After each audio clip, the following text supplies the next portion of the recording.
Hey now, welcome to the Dirty Side of the Track, America's leading Formula One podcast. I'm Brian, that's Rob.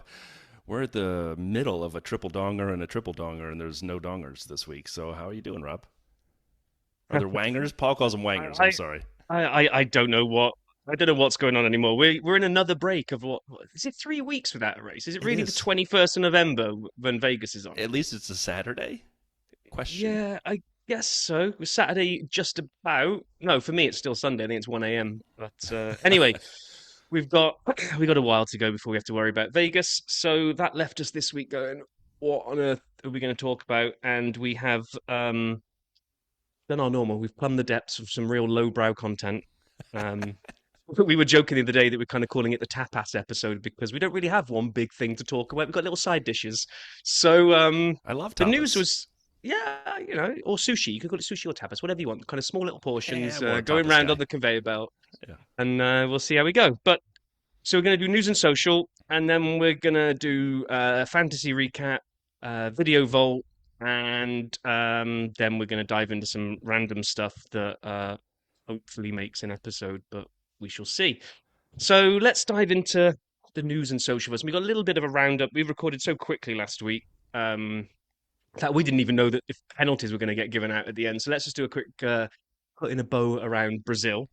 Um, all the start line infringements, Lando going off and doing another lap, all the tire pressure shenanigans, all those things that broke rules, which rules normally come with racing penalties, all just had financial fines, which I I found a little honestly, odd. I think they kind of said, hey, we didn't do a good job telling people what was happening, drivers, what was happening. And it's a long trek to the grid, and everyone, well, all bar Max and Valtteri and Joe and a few others, all broke the rules. So we're just going to collect some money instead of trying to penalize everybody. I think it was like the power of the crowd. It was like a riot, an F1 Well, what driver about the riot, and they're like, we're going to give everyone free pass.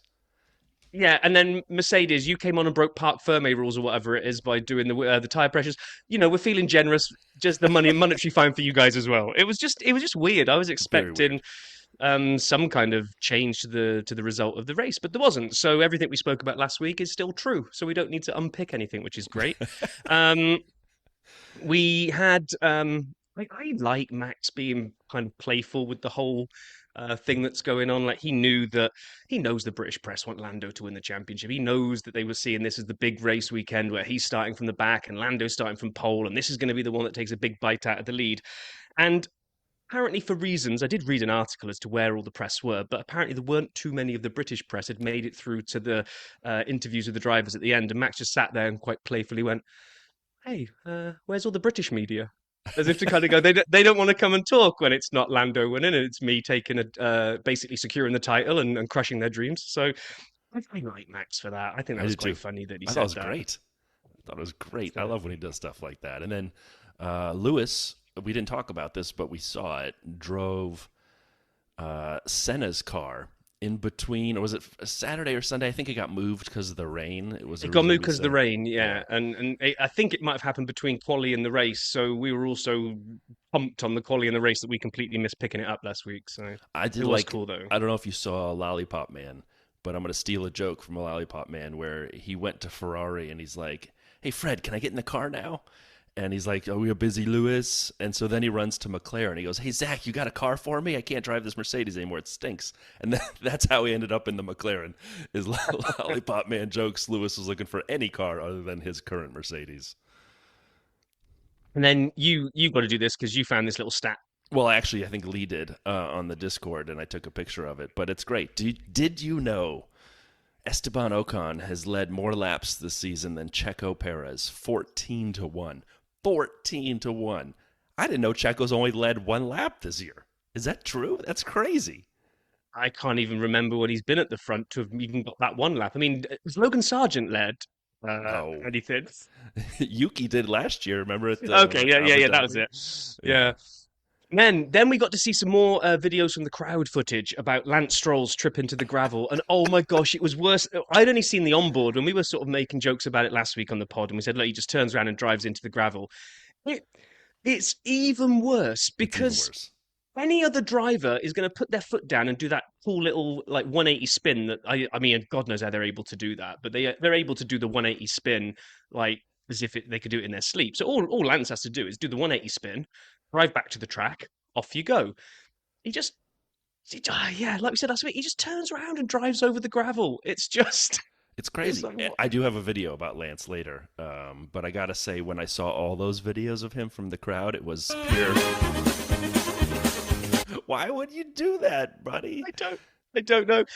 And then I actually found a little toy this week. I can't remember where I got it from. Maybe Paddock Passion, maybe not. We'll say it was them. Um, First time ever that Hamilton and Verstappen have both failed to make it into Q3 in a weekend where they both competed in.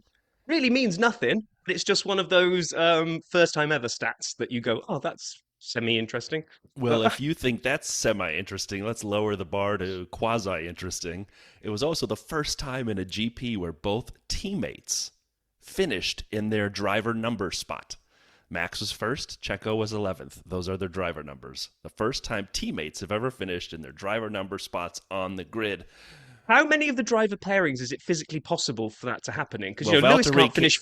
I will say Valtteri the can't finish Sauber. 77th. Well, in that car, there's a way. You're right. That's a great point. It's not even possible for most. I mean, Albon's 23. Like they're Science is 50, 55. Yeah, most I of the mean, numbers are too high. Charles is 16. I'm sure he could finish 16th somehow, but yeah, but Sainz can't finish 55th. So well, I wonder if we'll have to look into it. I wonder if it's only these two that can actually ever do it. So well, Fernando's 14, I want to say, yeah, and Lance is 18. So okay. there you So go. Aston Martin could do it. Wow. So at the beginning of this episode when we said we didn't have much content, and here we are, like 12 minutes in or whatever it is, talking about car numbers and whether they could finish in those positions, and we've hit the heights, I think. No, there's good stuff to come. I will say this. We did talk a lot about Williams and the crashes and repairing the cars. And the week before, we had talked about Mercedes and George and Lewis spinning and the damage they caused. There was so much damage. Again, this is something we've talked about, the World Constructors Championship. And there are certain assumptions made for the cost of things, but it's relatively the same, i.e., a wing on a Mercedes is the same cost as a wing on a Ferrari. So it's a damage relative score. That said, Brazil, Williams, according to the Destructor, and again, they're trying to be loosely accurate, it's not totally made up, $2.3 million worth of damage. But again, regardless of that number, the relative score for the season, Williams $9.5 million in damage. The number 2 team is Red Bull at 5.7. Holy crap, that's a delta. That is actual cost cap issues, I think, for the Williams team at this point. Like, how do you deliver this season under the cost cap when you've spent all this money fixing the car over and over again? It's insane. They're going to be turned up into Vegas in one of those what do they call them? Soapbox cars. Yeah. It's Exactly. Vowles will have gone to the spreadsheet of all the parts and gone, why do all these columns say 0? And it's like, yeah, bad news, boss. We actually don't have any pieces left now. We're going to have to make this out of cardboard and duct tape. And like we sit here singing the praise of Albon all the time. We're Albano fans. Checo, 4.8. Albon, 4.6. Dang, Alex, you shouldn't be going crazy there. And then George is third, as we said, and a lot of it is recent that we've talked about. Logan still holds 4th place, so good job, Logie. Nice. Well done, Logan. Yeah. Anyway, moving on from that. What's next, Rob? Because I have to get back to the notes now. Well, you've kind of randomly dropped fantasy in here. Do yes. you want to do fantasy its own standalone, or should we hit it now as part of the Brazil roundup? It's because of Brazil. We'll do it fast. Okay, we saw. Oh God, it was rough because of all the red flags in practice, quali on Sunday, and then the race and the retirements. I used the 3X, which is normally your chance to make some hay. I finished 13th with the 3X. That's a disaster. That is an epic disaster of epic proportions. 169 points. That is terrible. Now, it wasn't much better for you. No, I had loads of negative points. Yeah. I didn't realize that Hulkenberg had scored so many negative points. Like The he literally disqualification ain't going to help. No, it was brutal. I really, Captain Hindsight here. I really should have played when I saw the weather forecast. I should have played my no negative, and then I would have had a great weekend. You had 96. It's very rare to get double digits. That's not good either. Yeah. Well, we actually, I looked down the leaderboard for Brazil, and we actually had like negative scores going on at the bottom, which you don't often see. And that's like teams that like had Albon, you name it, kind of. If you, it was a disaster. Those red Disaster. flags, I really shouldn't have. I really should have paid more attention and done the no negative. But there we are. Well, Gotham, SKO4, Professor's B Team, Ricardner Bull, Creative Pun Racing, Yank the Mic, SoCal Speed, Shui Transmitted Disease, San Gaucho F1, the TWAs, and then Team Melly, all in the top 10, tie for ninth, actually. So the great job to all of you who did that in Brazil. And then the top 10. Who's leading us now, Rob? Because I can't see who's leading Oh the yeah, you're season on your so new far. laptop and you haven't sorted everything out yet, have you? Well, pretty close. It's been hilarious. Like, just want to say that before recording this episode, it's just hilarious. I want to film it. The stuff that Brian has to go through now that he's on his new laptop with all the buttons in all the different places. It's and for We're some getting reason there. this leaderboard isn't loading for him, so I'll do it. So we've got Hey, Lance Stroll and I have something in common. what I love is I like scores that are not symmetrical, but we got Waystar Royco number one on 47-47. No, it's like number. Quite close behind Yank the Mike 4709, moving Wow, all back right. up. Yeah, Yeah, good competition. Merckxtappen drops down to number three, 4650. San Gaucho F1, 4607. So everyone there is kind of within, what, 140 points of each other. And a little bit of a drop in fifth, Professor B, 4561. GMV Racing Reloaded, 4556. Patronus RT, 4550. Fantasy Adam, Fantasy F1, whatever it is, I can't read, 4,542. And Andy Tails just squeaking in at the bottom there with 4,540. So, Nice. bit of a gap appearing there. Everyone knows I'm now going to have to use my three times in Qatar because that's the only sprint race left. I was hoping for a dry weekend in Brazil, and I was going to play it then because I was never going to play three times on a rainy weekend like you did. Well, I So have we'll just have to. unlimited yet to play too, so I had to use it. I was running out of Yeah, time. yeah, yeah. True, true. So, I think you'll probably be unlimited in Qatar, right? So it's just going Yeah. to come down to how that all goes. So, Yeah. okay, so that was kind of Brazil, and then since we recorded last week, um, there's been some big news out on the world stage. News that got everyone around the world knows about what happened last week. Some people aren't happy about it. We're not happy about it, and obviously, what I'm talking about is that Valtteri and Joe won't be driving at Sauber next year. We probably knew that Joe wasn't, but Valtteri we were holding on for. Whenever there's bad news like this, there's usually other stories that the press kind of hides. Apparently, there was some kind of election. They kind of decided to hide that in amongst the Valtteri news. Um, but yeah, it's sad. There were rumors that he was gonna be re-signed, then he wasn't. Then we kind of felt that. Well, sorry, I felt that the way the statement has come out, where it's mutual and that they couldn't find a way to extend their working agreement. I imagine it was only a 1 year extension, and Valter is probably going, "Look, if you want me to help rebuild this project, then I'm looking for a multi-year deal, not a single year, because Yeah. probably the car's going to be crap again next year, and I don't want to drive around in a bag of bolts helping it get ready for someone else to come in and drive well in it. So who knows? But yeah, they both won't be on the grid next year by the looks of things. Yeah, it's sad. So Valtteri, obviously, an amazing career so far. Let's hope it continues somewhere. We'll talk more about other seats and other issues in F1. 243 race starts, 67 podiums, 20 poles. 200 poles would be a lot. We'll say 20 is the actual number. 19 fastest laps, 10 wins, an amazing mullet, and an amazing mustache. And what? obviously, And did he let himself get kind of brought down by all of this? What did he do this week to go and kind of bring himself out of this? Just like you or I would, Brian. He just decided to go and do an Ironman. I don't in know his if you saw the house. video. Yeah, in his house. So he did the swim in his pool, got out, jumped on his Peloton, finished the bike, jumped off, ran on his treadmill, which by the way is a super cool curved treadmill. I've not seen one of those before. That looks pretty cool. 10 hours, 57 minutes. Well done, Valtteri. But ooh, that's a whole bunch of exercise for a very long time. I did like his video when he said I won't be back at Sauber, and it was very serious. And he's thanking everybody, and then it pans down. He's in his underpants. Yes. See, Valtteri, it's just, do you know what? He's just, he's kind of like matured into this, I wouldn't say Danny Rick levels of, like, I don't want to be an F1 celebrity, but you know what I mean? He's like become this personality now. Yeah. You think Valtteri, you think the mustache, the mullet, just generally having fun in kind of all the pre-race build-up type videos, but I, still a damn fine driver. a great driver. I love watching Lewis when they get on the drivers' parades. He almost inevitably finds Valtteri and kind of stands next to him. They don't talk a ton, but I think Lewis trusts Valtteri to some extent. All those years as partners, Yeah. teammates. I think he kind of has this amazing respect for Valtteri as a driver and as a person.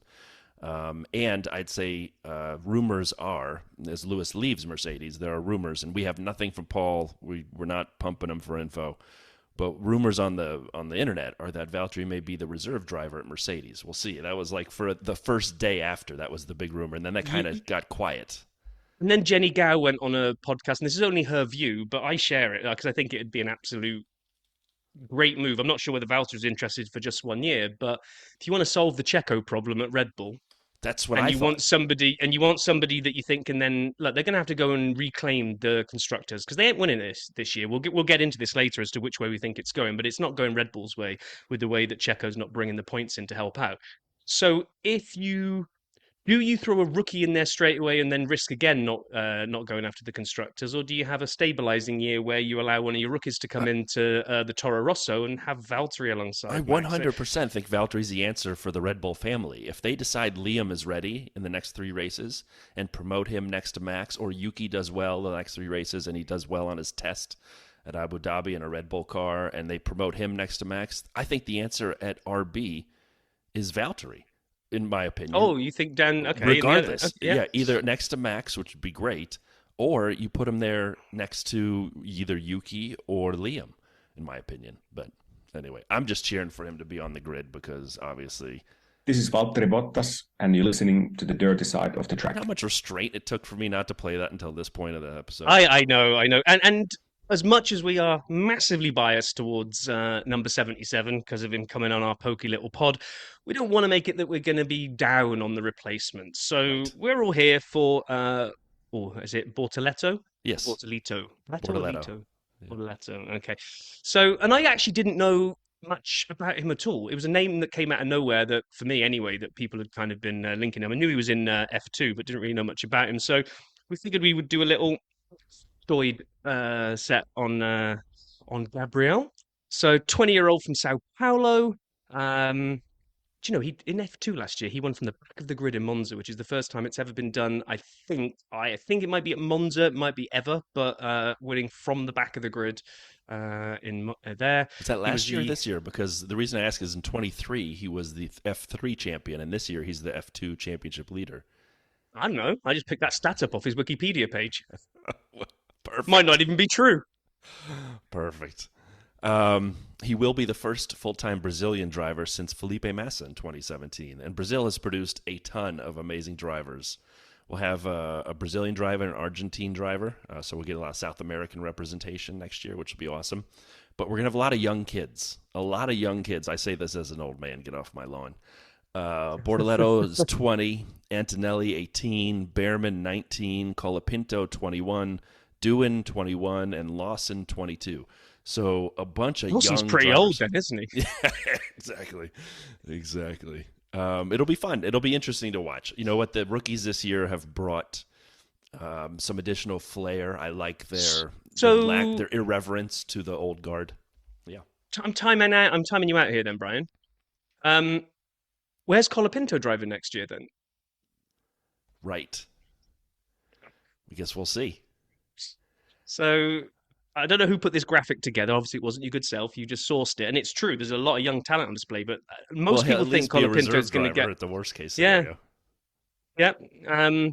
I just think as I look around these, Bortoletto in a Sauber, he's going to find it tough going. But then again, there'll be no expectation on that car, right? So I think he gets to cut his teeth in a car where there's zero expectations. I think Behrman in the Haas will get some level of expectation because that car's been scoring points this year. Well, and he has a teammate, Esteban, who's not terrible, right? So there'll be some bar to measure him against as well. Yep. You got Doohan over Alpine. Did I get that one right? Is that where he's gone? Yep. So that one again, a car that if let's just model forward this year's performance and say that the same thing is true next year. There's going to be a whole bunch of races that don't suit that car where he probably won't be expected to do much, but he would be expected maybe to get some points in some. So he's got semi-levels of pressure there as well. You come back to the next two. If Liam Lawson gets the Toro Rosso seat, then I think he's in the same situation as Behrman and Doohan. If he gets the Red Bull seat, and Antonelli we know is in the Mercedes seats, those two have to have just the mother of all rookie seasons, because I don't think F1 has the patience. If either of those two have a Checo season, or worse, a Logan, and we get up on the Constructors Championship, this is what people talk about too much too soon and potentially destroying someone's career. But there's also the whole, if you're good enough, you're old enough angle as well. So really interested. I agree. It's going to be super fascinating, especially when you think it's the last year of the old regs. Yes. So do teams, like, how much patience do you have? If Antonelli is continually, half a second behind George in every quali and finishing 4 or 5 spots behind George in every race, and you get towards the end of the year, do they panic and go, oh my God, we have a new car coming in next year. We need someone better than this. Do you know what I'm saying? Like, I do. I hate to say it. The most recent example of a golden boy coming in and not doing well was Mick Schumacher. And he was at a back team, and everyone kind of wrote off, it was Haas, and they wrote it off the season, forget about it. Well, he didn't do great the next year either, and then he was done. And so, De Vries as well, coming in and coming in and lighting it up in those couple of races. You're being given the full-time seat and just stinking the place out. So it's going to be very fascinating. And yes, does Colapinto get a seat? Does Sainz stay at Williams? Is Horner trying to get one of the two of them over there, maybe, or are they going to bring over our friend Valtteri? I don't know. So much to still ball to be played. And by the way, can I just say this? I got none of this right. When silly season started, I didn't even know half these names. So I'm proud to say, when you think of inaccurate predictions, you think Akeem. Right. Okay. Let's wrap up the news then. So the F1 drivers, the Grand Prix Drivers Association, the GPDA, put out a statement which, I don't know. Okay, they put out a statement that said they want to be treated like adults, and that this is heat of the moment stuff. And when you're under that much, performance athlete in the moment with the adrenaline coursing through your body, you shouldn't get fined for swearing on the radio in the car. I'm kind of with them on that, because 100%. If they don't want to have the swearing broadcast, then bleep it out. Right, delay it a couple. Well, delay it, or don't even broadcast the ones even with bleep. If you don't want kids hearing that, oh, what was that bleep, mummy? Oh, he said a bad word. And don't even play that radio message. We don't hear most of the stuff on the live broadcast anyway. They cherry pick which ones they want to do, so don't pick one with a swear word in. It's like, but the kind of the post they put out, the statement they put out, kind of went, we don't like you finding us money when we break these rules. And if you are going to take our money, we want more transparency about where you spend it. And by the way, don't take our money because we like our money. And please stop taking our money. It did come across, here's this post, we want to be treated like adults. And then went into this kind of whiny, please don't take my pocket money type. Sort of. The highlight, though, for me was going after Mohammed Ben Sulayem for his tone and language when he addresses the topic. I don't think any of the drivers like that guy. I could be wrong, but I got to say, they should. You're right. You nailed it on the radio. Like, if you don't want to publish the swears, don't ban the swearing.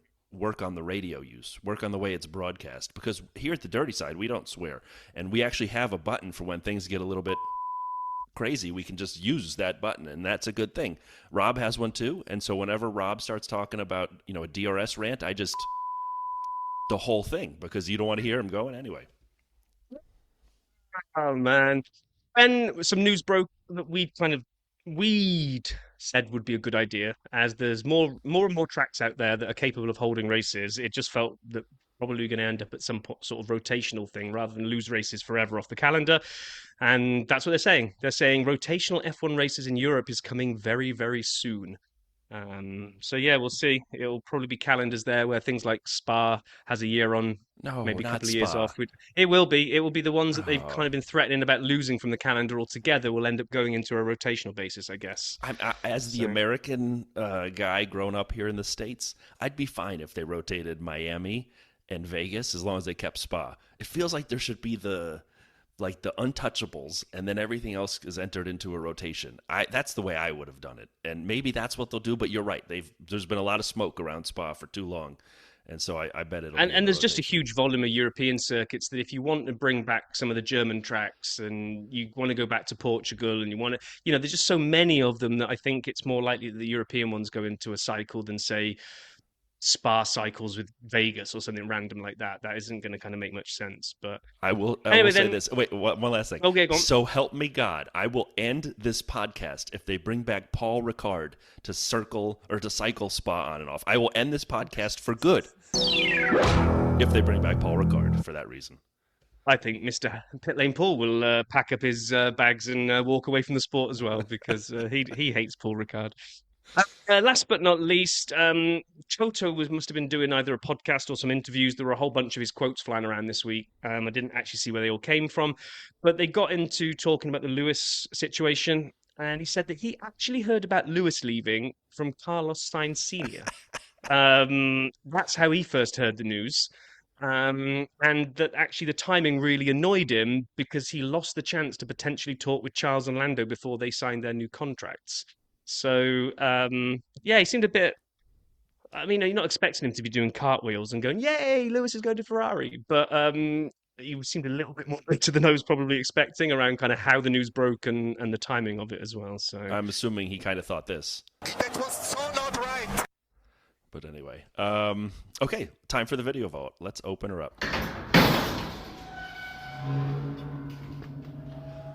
All right, so I was actually home this week and got a chance to watch a few videos. We're going to bookend with two that you should watch if you have time. First, Lance Stroll mistakes, but they get increasingly more stupid on the Redline channel. I found this Redline channel, all caps, Redline channel. 8 minutes, it's worth watching because, as I say, they get increasingly more stupid. Not my title, so Lance, if you want to come on the show, that's great. I'm just talking about a video. We'll move on from there. Lando Norris, 10, I'm assuming I'm translating this, 10 objects I can't live without. On the GQ España channel, I found it, and it's in English. GQ Spain, 11 minutes. Did I miss this? Like, was this out on the regular GQ channel, and I missed it somehow? I don't think we've talked about this. It was great. I enjoy it. I'm a Lando fan. I enjoyed watching this. Yes, I went to the GQ España channel finding this, but, that's what we do here. We plumb the depths. Bringing Formula One back to South Africa on the Oracle Red Bull Racing channel, nearly 4 minutes. I like this a lot. They basically take an F1 car to Kyalami and they drop it onto the track, and then they have hijinks ensue. It's only 4 minutes, but it's worth it. hijinks. Yes, hijinks. Getting to know our 2025 F1 driver, Gabriele Bortoleto, on the Sauber channel, 1.5 minutes. Not too many views on this yet, but check her out if you want to get to know Gabby a little bit more. F1 drivers versus giant Komatsu trucks. Alex Albon and Franco Colapinto on the Williams Racing channel. This is exactly what it sounds like. We've talked about videos on here where the sponsors get their time, they get their airtime, right? We did Siva Logistics for Ferrari, and we've done others where they've come and gone.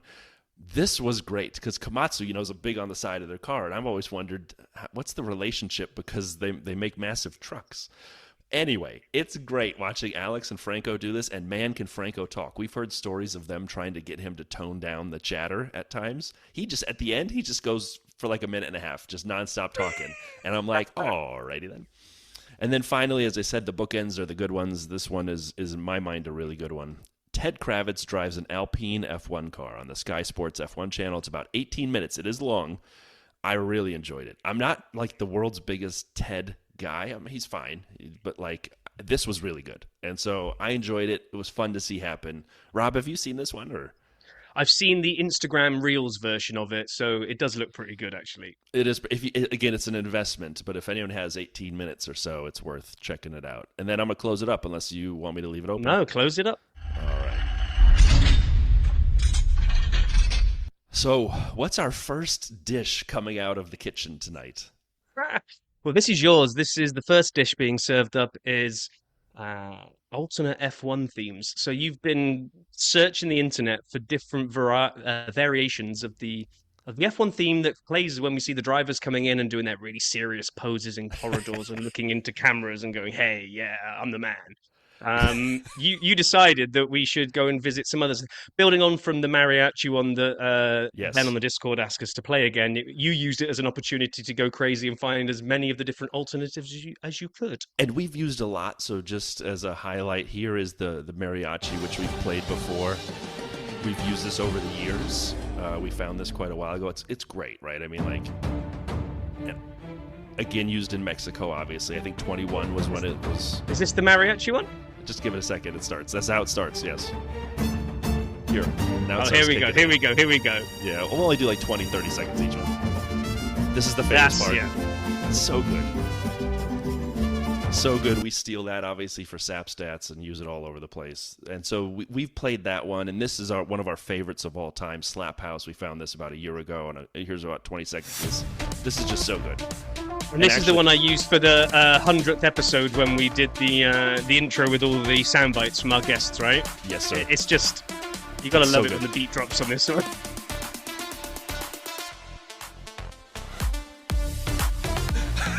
Rob and I are both dancing. It's so good. It's so good that actually Brian Tyler, and I know I said this years ago for anyone who's newer, Brian Tyler, who is the composer of the F1 theme, is in the comment section on this YouTube video saying how much he likes that song. So, like, that's why Slap House is so good and such a favorite of ours. However, as we said, there are other things out there that are interesting too. And if you plumb the depths even further of the internet, you can find some of these. And I don't know what some of these things mean. So if I'm saying something that's bad, apologies. But the lo-fi beats to study, get pole position to, is pretty dope. And here it is.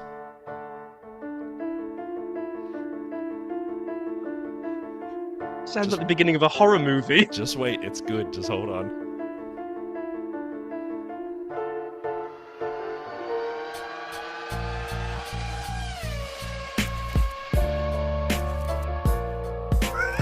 Not bad, right? Yeah, this doesn't get you ready for a high octane adrenaline filled race, does it? This should be for the post race where they're sitting in Max's podcast and just like chilling after the race. Well, there's another similar one, so we'll play that one in the same vein. This one's called Formula One theme lo-fi version. Oh, they're driving a tractor. So again, a little slower, but hold on, wait till we get to the beat.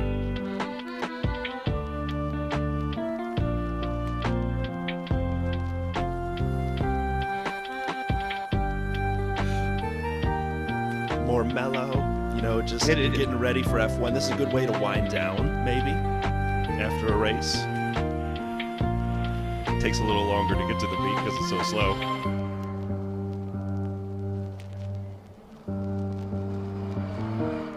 Here it is. Okay, I'm asleep now. Let's go to the next one. Well, I liked where it was going, but okay, this one's for you. This is the opposite. This is Formula One theme metal version. So Rob's a metal fan more than I am. You're going to love this. Oh, yeah, already this is where it needs to be. Just wait.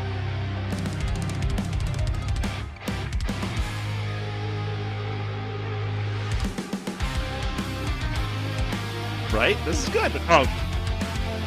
If this would be found on an old school arcade machine, you just drop your money in. Yeah, here we go. That is pretty good, I gotta say it's pretty good. And then we went a little off the wall for this one. It's an actual song that I'd never heard of. We're clearly, these 20, 30-second clips, we haven't cleared them with anyone, so this will be a demonetized one of our videos. Yeah, like we make any money out of this, doesn't matter. Well, maybe if we get demonetized, they pay us back for what we invest. Okay. No. will.i.am and Lil Wayne, The Formula. This is a year old. I like Lil Wayne enough. He's a Packer fan, so I always appreciate that. will.i.am's fine. He's out a lot of races. I didn't know there was an F1 song, and this is it. It's The Formula, so I'll play a little bit of it, and then I'm going to fast forward to a Lil Wayne rap, a few bars at the end, in the middle. Is this the theme? F1. No, it's a song. It's just a song. Oh. I'm including it in here, so just zip it for a minute, Rob. This is the formula. This is the formula. The video is better than the song. This is the formula. Yep. This is the formula. He keeps saying it. This is awful. It's good. This is the formula. Enough. For Formula One. Okay. Wait. This is the formula. Yep. Rob This hates is the it. formula. Hey. All right. She's This is the awful. formula. I am going to fast forward, though, to 1 minute and 50 seconds when Lil Wayne's doing his thing. I And can't wait. He has a couple lines in here that are pretty good. Almost there. All right. Here it is. Step up. Been a long time since I messed up. I told father time I'm his stepson. Got him braided like Lewis. Got him Mercedes like Lewis. I ain't in the latest, I'm in the newest. And if I ain't the greatest, tell me who is. No capping. Do the dash, no toe tapping. Yo, girl, my co-captain. Driving like Max Verstappen. It's my world, I'm your champ. Driving like Max Verstappen. Okay. Oh my. I found that. But anyway, back to themes. We're closing it out. We're closing it strong. This is a good tapas dish. We're closing it strong. F1 theme, hard style version.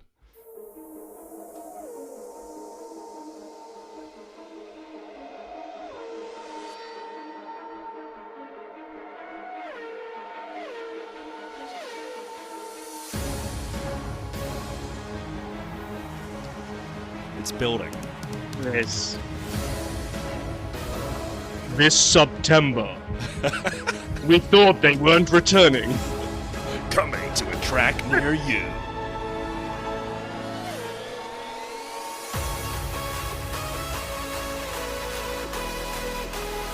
All right, you get the point. And the last the last one is the worst one, but it wouldn't be the dirty side if we didn't close on it. The Kazoo edition. F1 opening Kazoo edition.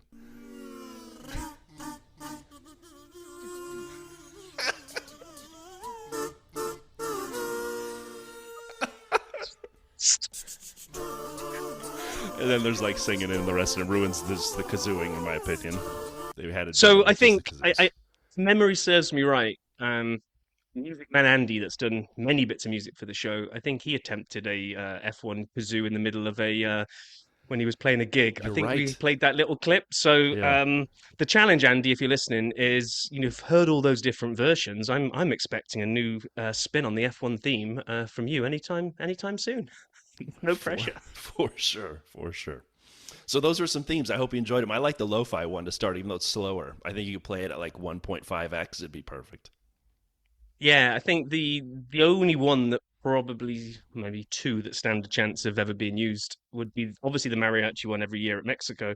Hard, the one towards the end, the one that sounded like a cinema preview trailer. That one, it had the impact needed for the moody stairs as part of the intro. So, wow. Okay, so now we're going to get back to some real things. Although we've kind of almost hit this one a little bit in the news and social, but our second thing we wanted to talk around was like, how will silly season actually end? We technically I missed this. For some reason, I thought Liam Lawson was already signed for next year. So I thought we were done once the Valtteri and Zhou announcement came. I was like, okay, cool. There we go. It's only taken until November to get silly season to be rounded out. But no, the second Toro Rosso seat is technically still open. So everything flowing around at the moment is Checo's main seat at Red Bull is precarious to say the least, and lots of people are not expecting him to be in that come the first race of next season.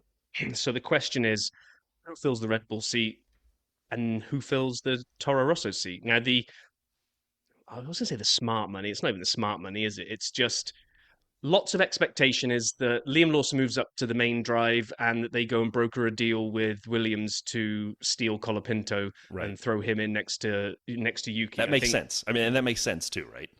Yeah, it's probably the most. If you're looking for the headlines and the tinfoil hat stuff, it's the least exciting option. It's probably the one that makes the most sense. The only other one that comes next to that is it's not Liam that's ready to move up yet. Yuki does the test and Yuki gets the main drive against Max. So both of those are kind of boring but probable, I guess. I'm not sure how much Williams fight for Colapinto if Red Bull come knocking with a big check for him. I think they did come knocking with a big check, and Vowles is like it needs to be bigger. I mean, that he came to taste our coffee. He didn't come to taste your coffee, right? There was an inquiry about Colapinto. What I really hope doesn't happen is I hope it's not Sainz who they're asking to buy, and they're going to bring Sainz to Red Bull. Hold on, let me explain why. I don't want that to happen because Paul, no inside knowledge from Paul, but I'm pretty sure Valtteri was on Williams' radar. There were a lot of rumors about Valtteri to Williams, and then when Sainz took forever, he screwed Valtteri out of like picking a seat, and then when he went to Williams, that Valtteri lost that chance, and in the interim, all these other drivers had signed with other teams, and so what I would hate to see is Sainz going to Red Bull and then blocking Valtteri from joining that team and getting him again. Now, I'm not saying Valtteri's in the hunt. Again, we kind of speculated, is it a possibility? I think the most common one is Lawson to Red Bull, partner with Max, and then they buy out Colapinto, and he runs next to Yuki, and then we kind of see how 25 goes, and then a lot of these are one-year deals. And, people move around again in 26. I don't think Checo's going to be on the grid. We've sort of assumed that's a done deal. Do you agree? I want to say yes, I believe it's a done deal. However, we were all convinced it was a done deal and he wasn't coming back. Like there's been like 3 times this year when he wasn't going to be at the next race, right. And every single time he's kind of phoenix from the flames. I don't know how many. You can't finish third in the constructors with the drivers' champion. And that means the second guy ain't pulling his weight. It feels like a full season thing. I'd be surprised. So if he's there at 25. The only thing that makes me think that isn't as big deal as the rest of us all feel is, remember when Paul told us the story of 2021 when they were out celebrating the Mercedes constructors, and right. He was talking to some of his friends from the Red Bull team, and they were like, "Why are you celebrating?" And Paul's like, "Well, we won." And they're like, "No, we won."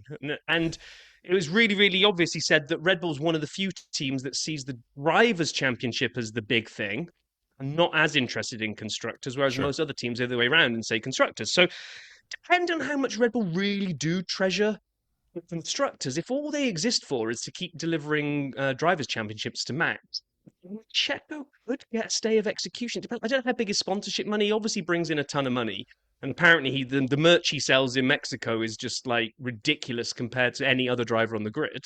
So I don't know. Stranger things have happened. He could be a spokesman at that point instead of a driver. I mean, that's not what they need.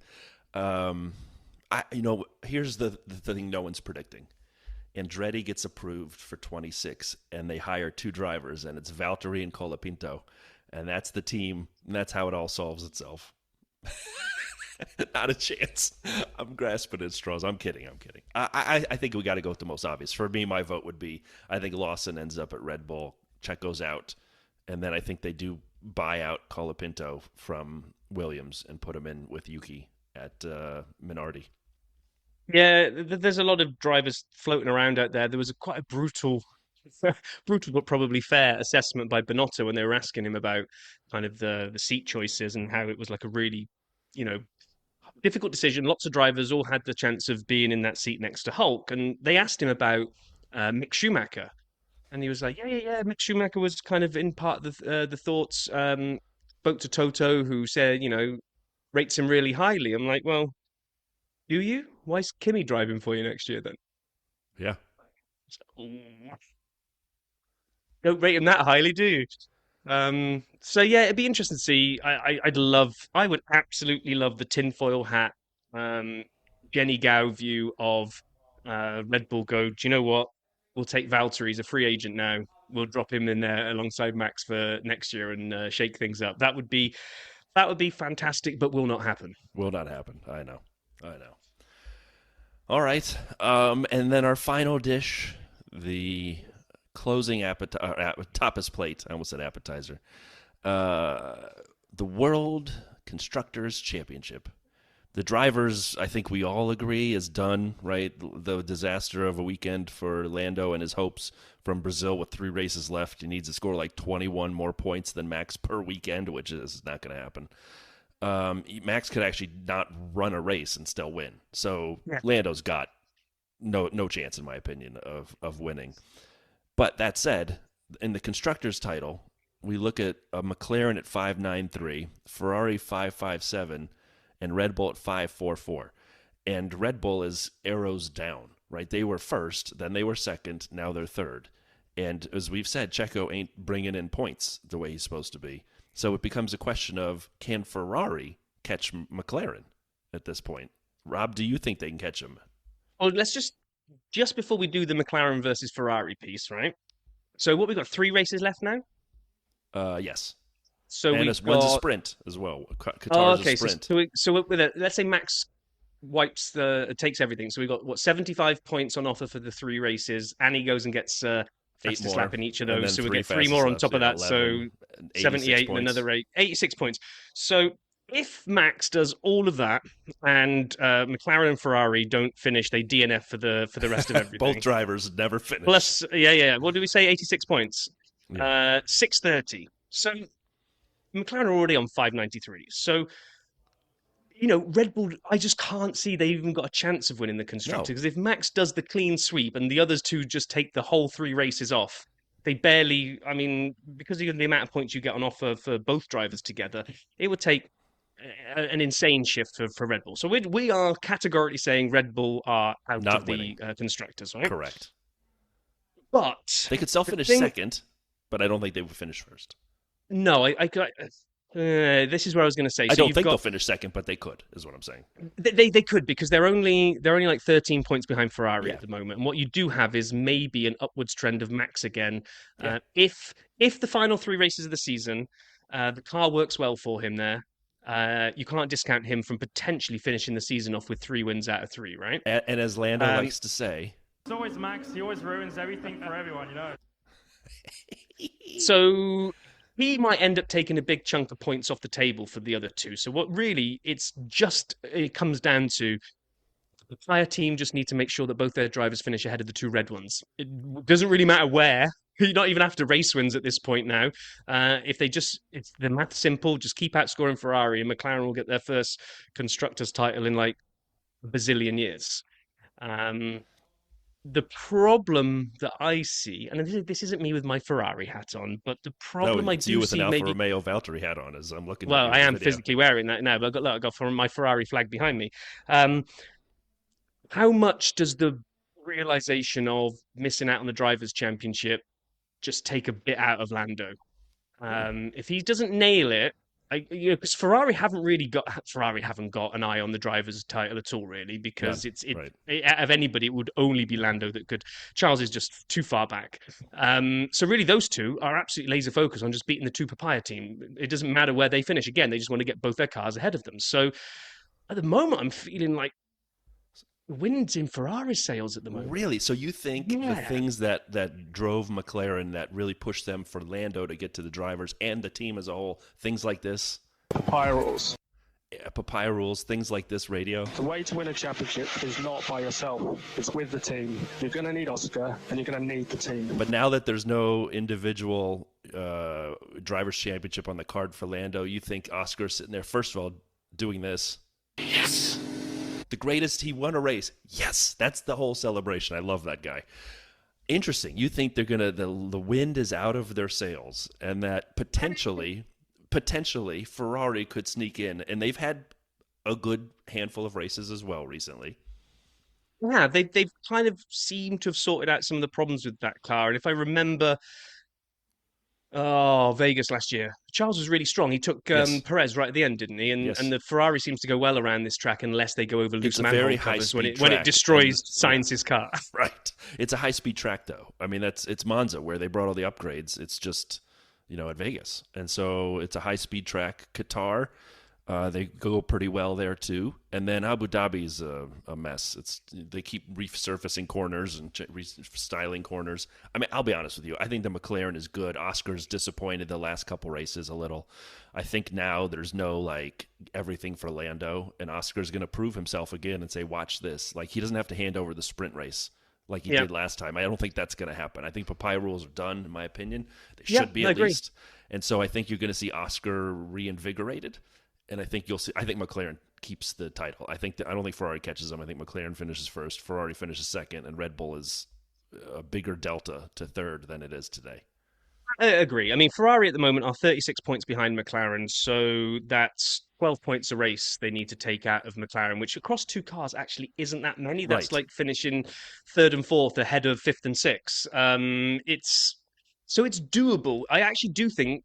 I agree with you. I actually think the Constructors title comes probably more down to Oscar's form than Lando's. If Lando's a little deflated, maybe he's not. Maybe he picks himself up and goes, right, let's finish this on a high. Let's deliver the World Constructors. And Lando and Oscar go and finish 1-2 for the rest of the season. And it'll be amazing. Do you know what?